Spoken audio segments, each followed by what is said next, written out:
Good evening. I'll start this hour with some breaking news. The notorious hate preacher Choudary has failed in his first attempt to overturn his terror conviction and 28-year prison sentence. The former lawyer, who became one of Britain's most reviled extremist clerics, was jailed for running the Islamic Thinkers Society, a banned terror group active in the US and Canada, from his East London home.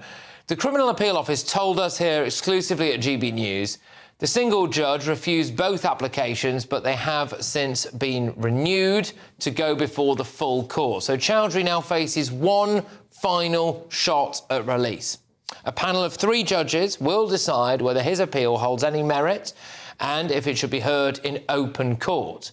Well, Shadow Justice Secretary Robert Jenrick will join me live in the studio to react to this breaking news in just a few minutes' time. So just to summarise for you there, one of Britain's most notorious hate clerics, Choudary, has failed at his first attempt to have his sentence overturned, but he still has one more go at it.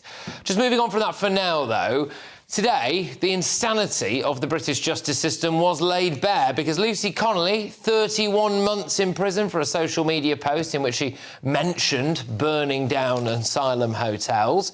A teenager actually set fire to a property which killed a pensioner. What sentence did they get? 32 months. So if you look closely here now, if you're watching us on TV or online, this is the moment that 16-year-old and his 2 friends threw a firework through the pensioner Robert Price's window in East London. Just notice how his home's already boarded up, by the way. So there you go. This was the end of a long campaign of abuse against this pensioner. Mr. Price sadly died in the fire that they caused. And that 16-year-old has got just 32 months in prison. It's remarkable, isn't it? Lucy Connolly, 31 months. Check these 2 out. 2 people smugglers who piloted a boat across the Channel carrying 70 people, 2 of whom died, have today been sentenced to 8 months in prison. 8 months. So Lucy Connolly, nearly 4 times as long behind bars as 2 foreigners who killed people whilst trying to invade Britain. Make it make sense. Just have a look at some of the other cases from recent days and weeks. A man who wore nappies and offered to pay a 14-year-old girl for sex, no prison time.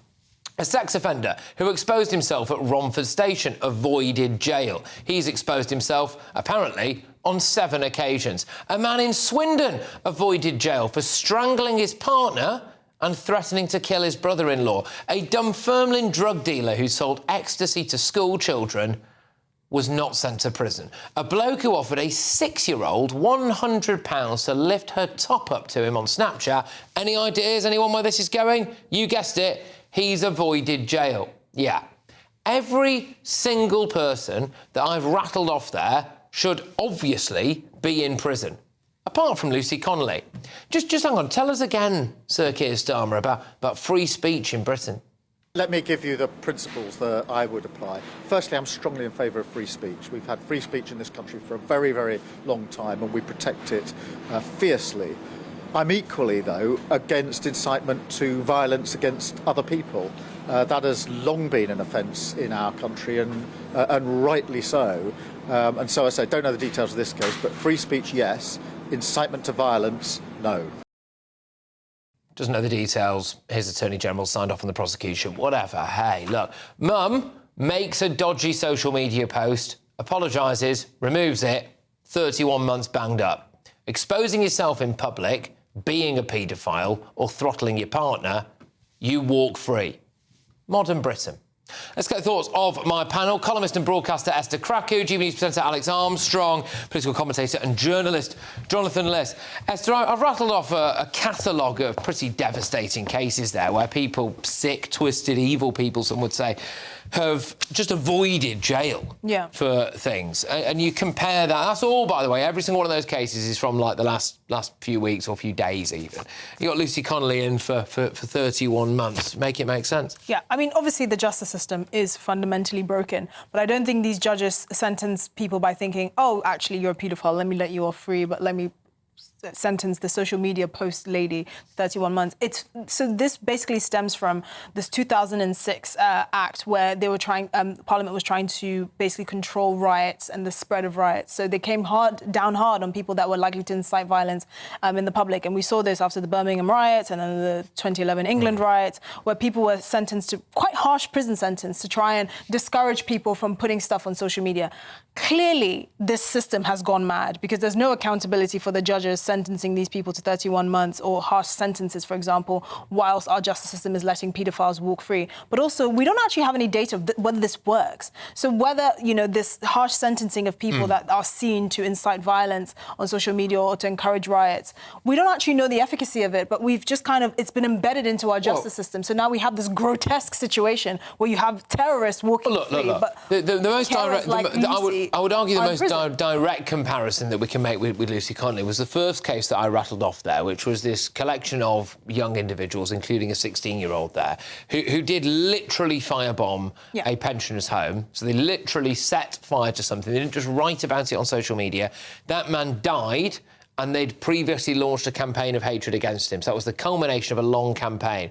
One of them has got 32 months, so 1 month longer than Lucy Connolly. Yeah, well, it's quite obvious there's a two-tier system in Britain. I think most British people feel that, even if it is due to things like sentencing laws, for example, that determine those people should be put away for X amount of time. It's the public feeling that those laws are actually being more lenient to people who have done severe things. In fact, the Attorney General recently refused, a Telegraph reporting on this the other day, recently refused to review the case of a paedophile and a rapist, two different separate cases, both who received less time than Lucy Connolly. So there's definitely an element to politics here, because if Lord Irma had felt that those sentences were too lenient, he would have stepped in. So we know politics plays a role when it comes to sentencing. Therefore, and who's holding these judges to account? Who is holding the judge that sentenced Lucy Connolly to 31 months in prison? It's meant to be the CPS, isn't it? But this is the point. We've had a system that's now been embedded. We don't know the efficacy of it. It's and so you have this grotesque situation where you have actual violent, horrible criminals basically walking free or having a soft touch. And then Lucy Connolly serving 31 months. Apparently, one of the judges that was involved in the... I don't know if we could just play that footage again of the people there that were firebombing that guy's house. I think we've got it there. But apparently, one of the judges who was involved with this also just happened, completely coincidentally, to be head of some kind of diversity and race relations group as well. And I do just wonder if that plays a mindset with some of these people. So Jonathan, when we look at this, clearly a despicable act here. A man dies here. We know why his windows and door is boarded up previously. It's because he's been subject to a huge campaign of harassment and awful stuff. They callously and cruelly firebomb his house. He dies as a result of this. One of them got 1 month in prison longer than Lucy Connolly. Let's be honest, he'll probably be out in half that time. We have got a broken justice system, haven't we? I mean, I think these images are deeply distressing to watch. I kind of don't really want to see them myself, to be honest. And look, I have a view that is not always popular with people on my side of the fence, which is that there should be an extremely high bar for criminality when it comes to speech issues, speech crimes. And not only that, but I think there should be a very, very high bar for actually imprisoning people. I am not sure what good is done to society by keeping Lucy Connolly, whose views I completely detest and completely reject in every way, in prison. I don't know what good that is doing to the public or indeed her daughter or anything. And you take in factors such as the fact that she deleted the tweet. The tweet was vile. And I always like to test myself when these things happen. How would I feel if it was, say, a person from a minority who was saying this about churches or synagogues? And I think basically I would feel the same thing, that if you, I think that you should be banned from social media immediately.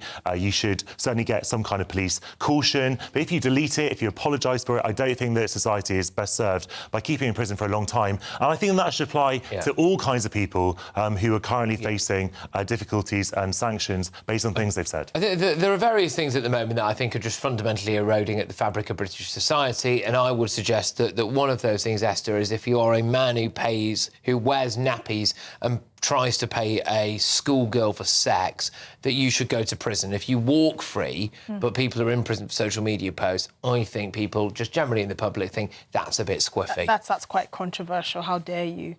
Yeah, but listen, I think most of the general public knows where to draw the line with common sense. We don't send people that are clearly not threats to the public to prison.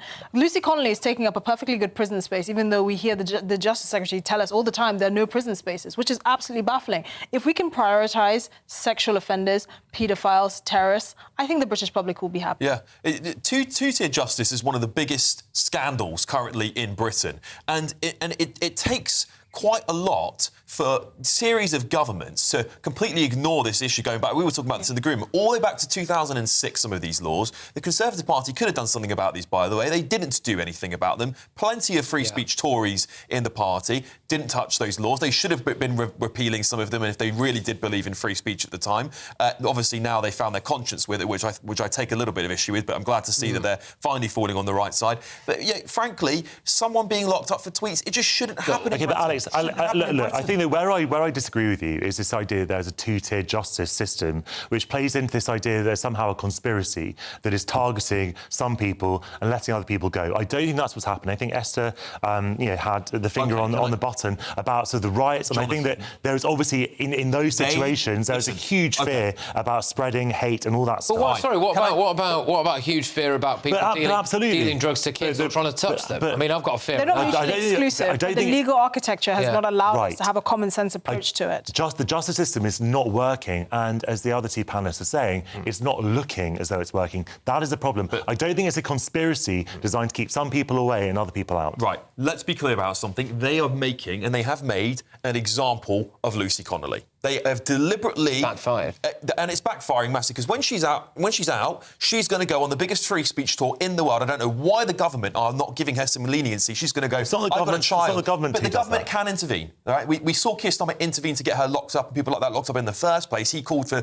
courts to be open 24 hours, 7 days a week. If they want to intervene with the CPS, they will. Right? Let's not pretend. Can't tell judges what to have to sentence people. That's what the Attorney General's there for. No, they don't. Of course they can. They can intervene if they can appeal it. But they can't just dictate to judges. It doesn't mean that she hasn't been used, right? She is being used as an example to other people to say, if you do this, these are the consequences. When it came to her appeal, completely ignored, denied. Yeah. You aren't going to be let out. You're not going to see your kids. Your husband's dying. We don't care. Well, look, the appeal was on arguments of law about whether the advice she'd received from her solicitor, so it wasn't a bit different. We're going to have to move on. I just think it's an interesting thing to see, just in recent days, what Labour ministers or the Prime Minister appear to have no knowledge of. They appear to have no knowledge of the Lucy Connolly case, the Prime Minister. We've got our Defence Secretary appears to have no knowledge about how many new submarines are being built or what they're going to cost. The DEFRA Minister was also, or Environment Minister, whatever the job title is, was on LBC earlier this morning. Didn't appear to have any knowledge about that massive case about the farmer who killed himself because of Labour's new tax hikes. Amazing. They don't seem to know anything, do they? Well, they don't know anything. They don't read the news. They don't read it. Or do we think that maybe they do actually know about this? It's almost like Westminster's out of touch. Or maybe they're not telling us the full truth. Anyway,